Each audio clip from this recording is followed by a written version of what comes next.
Hi everyone and welcome to episode 108 of the Rewarding Property Decisions podcast. Well, the passing of a loved one is always going to be a very, very difficult time for anyone, whether it's a family member or a very close friend.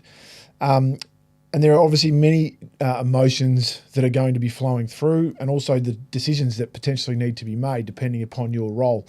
And it's hard enough dealing with the loss without then having to worry about those that are managing the estate as well. And there can be a huge amount of pressure involved on yourself that you'll place, but also potentially from other parties as well. So one element could be the need to sell a home, whether that be a family home or a holiday home or perhaps even an investment property. And depending upon those that are involved, there can be a lot of considerations that need to be taken into account and made. Now, we've been involved with a lot of estates and with assisting families to sell properties on behalf of loved ones over the years. So I thought today we could, I'll give you some insights and some ideas on some of the things that I've learnt through assisting families and particularly executors of wills through the sale of properties over the years. And there's a lot to take into account and a lot to consider. It's not just the standard vendor advisory service that we do offer. There's other extra levels and extra layers that come into play, which we'll obviously discuss. So the first one, and probably one of the most important ones, is to understand the parties involved. Now, obviously, there's going to be a lot of family members and friends and things who may feel as though they need to have a say. However, there's probably two main parties that are really key to this. The first one is the executor of the will. Now, for those that don't know, an executor is the person appointed by the deceased in their will to manage the estate and to carry out their wishes. So that's a really important role, and probably the one that carries some of the most significant pressure in terms of carrying out the sale of a property. And the next is a beneficiary, and that's someone named within the will to receive items or assets from the estate. It can be one of the most important differentials to really make when you're looking at the executor compared to the beneficiary. Now, an executor can be a beneficiary as well. However, a beneficiary alone does not execute the will. So it's really important to differentiate those two. And it can obviously cause a number of issues, particularly when it's such an emotional time. So it's important to understand what what the two are and what they're not, and what the role of that executor is going to be during that play. It's really important to understand that it's not the executor's role to put their own personal requirements or needs. Their role is to execute the deceased's wants and needs, what they wanted. So it's taking the emotion out of things. So what is the objective in relation to the sale of a property? Well, that's what we're here to talk about today. I'm not here to discuss elements of will. That's by no means my area of expertise. But I wanted to talk about the sale side of things of a particular property. And the key question that we will ask, or that should be asked, is what's the objective of the said property? And there can be a number of different things. So is the property to stay in the family, for instance? Perhaps to continue to be in joint use if there's multiple beneficiaries? Or does the property need to be sold in order to distribute the value of that asset among multiple beneficiaries? So if it's going to be easier to distribute it, then the property obviously needs to be sold. So how are these objectives going to be achieved? And this is where things, I guess, are really a key, and it's important for the executor to be able to really follow a defined process. And it can be fairly straightforward if there's only one beneficiary, in the sense that the property is then transferred to that person and then they can make the decision for what they want to do. So they can retain it or they can sell it. What they want to do is their choice. If there's multiple beneficiaries, then the decision needs to be made whether it is going to continue on in joint ownership. So a good example of that where property quite often can be retained in joint ownership is if it's for instance, a holiday home or a property that could be used as a holiday home. There might be 2 or 3 siblings that might inherit the property and they decide that they want to keep it for their families to continue to use the property. Or even, this is probably less likely, but if there's an investment property and there's an income being generated and both parties might prefer to retain that property and continue to split the income that's being generated from that. But on the other side of things, if there's one perhaps wants to buy another out. So if you've got multiple beneficiaries and one wants to buy the other one out, then obviously an independent assessment of value needs to be made then. And that's when you'll most likely bring in a sworn valuer to carry out a valuation. And sometimes there might be a need to carry out two in order to make sure that there's an accepted value of that property. But if agreement can't be achieved or can't be agreed upon in terms of the value for the property to be sold, that's where things can become a little bit more complicated. And an executor might need to take control in order to go through the sale process. So when does the property need to be sold? And there's a number of factors that come into play here after someone's passed away. And the timing can be really, really important, not just from a personal perspective, but from a legal point of view as well. So there are two probably main considerations that need to be looked at. The first is from a legal requirement perspective, and the second is from a market value perspective or from a market process perspective in terms of selling.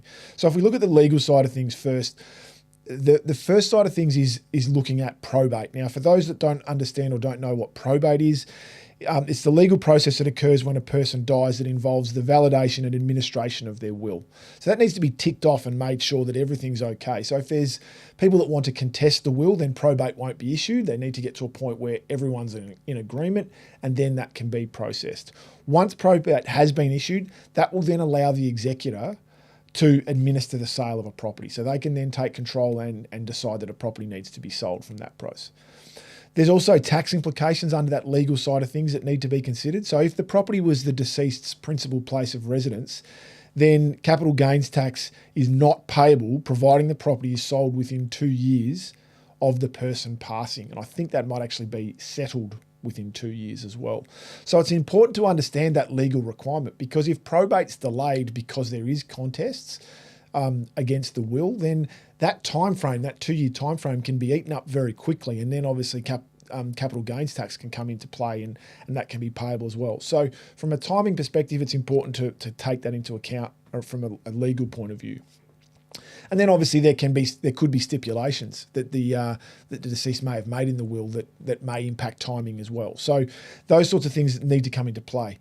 And then it's from a market perspective, and that's more from a general point of view that we discussed with many of our clients that are looking to sell. But that's looking at what's the market doing at any particular time. Perhaps it's about to turn up, and then you might want to hold back and sell it at a later date if you're going to continue to increase value.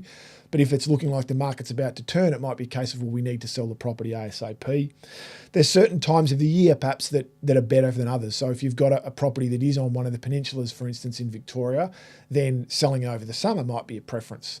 Whereas if you're in metropolitan Melbourne, selling over the summer is not going to be ideal because a lot of people are away and it's not when the market's typically going to be at its best. There's obviously public holidays, school holidays, those sorts of things depending upon the time of property. So all those factors, they're more market considerations. And then the other side of things, excuse me, is if it is an investment property, if there's a lease in place, then you may need to let the lease run out. So potentially you can issue a notice to vacate, and that obviously comes into play as well. So there's a lot of things around the market considerations for timing that need to be looked at. Then the next thing is what, if anything, needs to be done to the property. So in terms of presentation, and it's not as straightforward as when it's your property.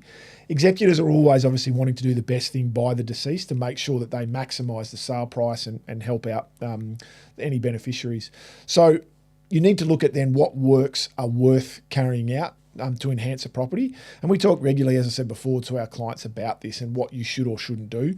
But one of the key parts to that is understanding when you're going to consider doing works, who is your likely buyer profile going to be?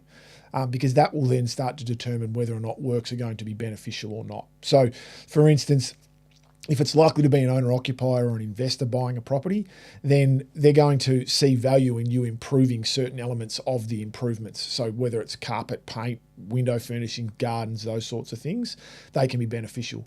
If it's likely to be a developer or someone who's going to renovate and improve or extend an existing home, then there's going to be significant works carried out.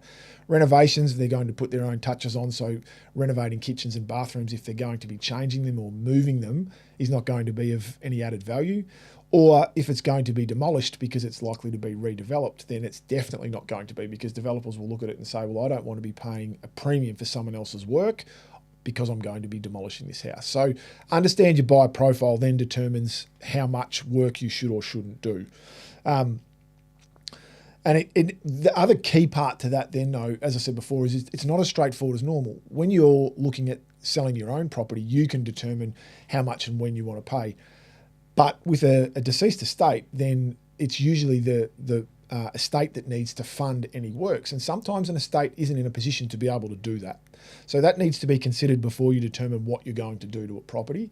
Sometimes if the beneficiaries are all on the same page, they may agree that, no, look, we're happy because we can see that if we spend $20,000 on paint and carpet, that it's going to increase the value of the property by over 50. Even though the estate doesn't have the capacity to pay for that, we'll contribute that because we can see the benefit at the other end of it. But it's really important to understand who's going to fund any potential works for an estate sale, and make sure that that's clarified at the start, not halfway through the process. And then the final one is looking at who the agent is that's going to be appointed. And it's always important to ensure that you get the right agent. The difficult thing with something like this can sometimes be that there's a lot of different opinions around who the agent should be. And it might be that the deceased had an opinion on that as well. But it can sometimes be, from an executor's perspective, really important to take a step back and say, I'm going to make sure I get the best person, and it's going to be an independent assessment so that there can be no arguments around making sure that the right person was decided upon to sell the property. And there are obviously a few key considerations to make when selecting someone like this. The first one is, I think, and one of the most important, is experience. Now, that doesn't just mean grey hair, someone who's been in real estate for a long period of time. It's someone that's got experience selling the type of property that you're looking to sell. So they're active in the area. They've got a strong market share in the area. They're going to be able to introduce buyers into the area, into the property. So they understand what's the best method of sale, and they are proficient in that method of sale. So if it's an auction, that they've got really good access to auctioneers, or they're a really strong auctioneer themselves. It's really important to understand that and make sure you've got the right person in that space.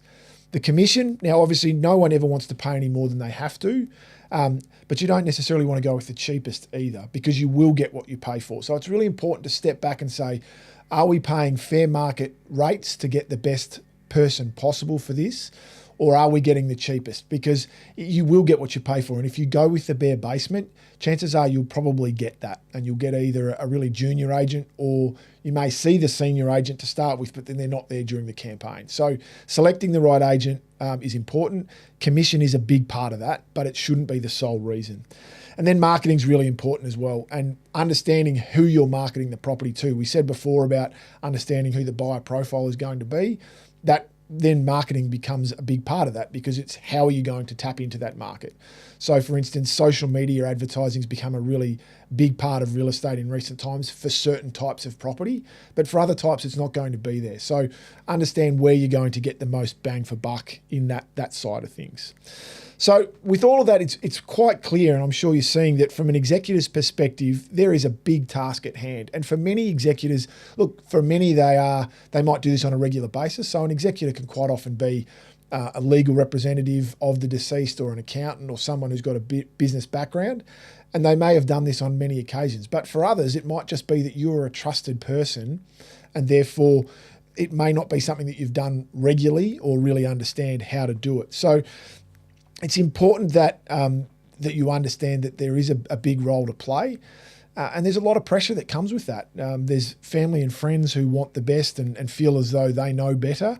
There might be finances that are impacting on decisions. There are processes that need to be followed, properties that need to be sold, as well as your own feelings that you're having to deal with, because more often than not, an executor is someone that knew the deceased really well. So it's important to seek support where you can, get guidance when you need it, and without wanting to make this a sales pitch for our business, and it's not, because from a vendor or advocate perspective, I think they come in at great asset in this scenario, particularly for an executor who perhaps hasn't really dealt in selling real estate before, or perhaps has but doesn't really know the market of the property that they've been charged with selling. So getting independent advice from a vendor's advocate who can then point you in the right direction can be a really valuable way to go about things. So, case study for this week. We've obviously, as I said before, we've helped a lot of clients in this space over the years, and whether that be family members, executors, friends, we've certainly been quite proficient in this. So I had a client that came to us a few years ago, and they were appointed as executor of their aunt's estate. They were actually living interstate at the time. The property was obviously in Melbourne. And this gentleman had two siblings who were also beneficiaries of the property, but he was the sole executor. They had, as part of the estate, there was a home in the eastern suburbs of Melbourne that formed part, and that needed to be sold because one of the other two beneficiaries wished to purchase the property. The other two wanted to sell it. They tried to come to an agreement during the process of where value was. They had two independent valuations done, but they couldn't come to an agreement as to what the value of the property should be. So we were then appointed, and the good thing in this scenario was that all three parties were very happy for us to be involved and to run the process. So that made things a little bit easier as well. So we went through our full vendor advisory process. We got an independent assessment from a number of agents. We selected the agent that we thought was most appropriate. We then went down the timing side of things, and it was a case of let's get this sold sooner rather than later. So that was agreed upon as well. And then we looked at presentation side of things, and we didn't really need to do a lot of work to the property. It was mainly gardening, and the siblings decided that they were happy to do that, or the two that were in Melbourne. So they carried out the works around the outside of the property, and it presented really well. It was also agreed that we would go all the way through to auction. There was not to be any offers considered beforehand, given that one of the parties was interested in the property. For transparency's sake, we would go all the way through to auction. So we did that, turned up on auction day. The sibling that had an interest in the property did bid. Unfortunately for them, they weren't successful, and two other parties bid beyond their capacity, and the property was sold because it got to beyond the vendor's reserve, which made things a lot easier. Now, obviously, the person that missed out on the property was disappointed, but all three parties were very comfortable with the process that was followed. They all agreed on the fact that it was transparent, and everyone was comfortable that the right result was achieved, and they all were still 1/3 beneficiaries in the sale of the property, so they all still took their funds home. So it wasn't the ideal result for one, but it was straightforward, transparent, and made it comfortable for everyone involved. So that's about it for today's podcast. That's it for episode 108. As always, please feel free to subscribe to all of our channels, particularly to the YouTube channel if you haven't gone down that path as yet, and feel free to share the podcast far and wide with friends, family, and anyone else who may have an interest in property. If you'd like further information, visit our website, wakeland.com.au. Otherwise, we wish you all the best with your property.